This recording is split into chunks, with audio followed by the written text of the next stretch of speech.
बच्चों, पिछली कक्षा में हम लोग पाठ 6 माँ कह एक कहानी कविता पढ़े थे जो मैथिली शरण गुप्त द्वारा लिखा गया है। यह कविता गौतम बुद्ध के जीवन के बारे में पर आधारित है। हुई पक्ष की हानि, करुणा भरी कहानी, चौक उन्होंने उसे उठाया, नया जन्म सा उसने पाया, इतने में आखेट आया लक्ष्य सिद्धि का मानी, लक्ष्य सिद्धि का मानी, कोमल कठिन कहानी। इस पंक्ति में दिखाया गया है कि अब यह कहानी करुणा यानी दुखों से भरी थी। गौतम बुद्ध ने चौंका और हैरानी से उस घायल पक्षी को उठाया और उसका तीर निकालकर उसे नया जन्म दिया। इतने में शिकारी, आखेट मीन्स क्या होता है? शिकारी वहाँ आया और कहने लगा कि इस पे मैंने निशाना साधा है, मैंने इसे घायल किया, मारा है, यह मेरा शिकार है, यह मेरा पक्षी है। अब यह कहानी और कोमल और नाजुक कठिन बन गई थी। चलिए आगे देखते हैं। मांगा उसने आहत पक्षी, तेरे तात किंतु थे रक्षी, तब उसने जो था खग भक्षी, हट करने की ठानी, हट करने की ठानी, अब बढ़ चली कहानी।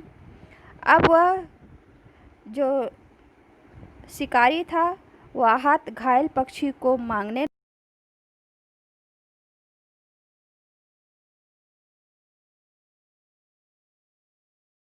उस पक्षी की रक्षा की थी।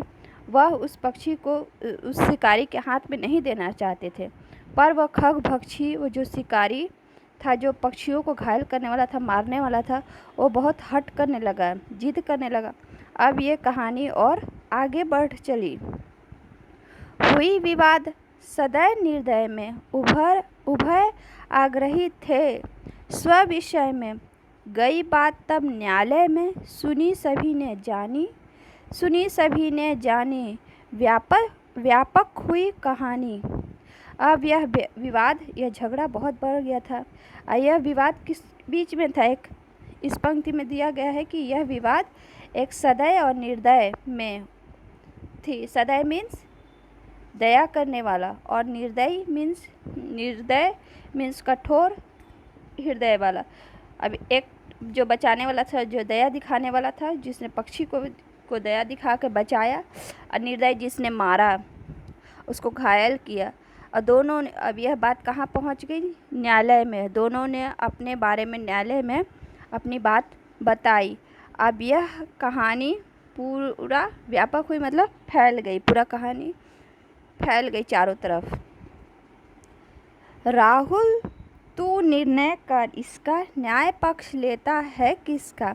अब उसकी माँ राहुल से कहती है कि तुम ही निर्णय करो, फैसला करो कि तुम न्याय किसका पक्ष लेता है, यानी रक्षा करने वाले का कि मारने वाले का। माँ मेरी क्या बानी, मैं सुन रहा कहानी, कोई निरपराध को मारे तो क्यों अन्य न उसे उबारे, रक्षक पर भक्षक को वारे, न्याय दया।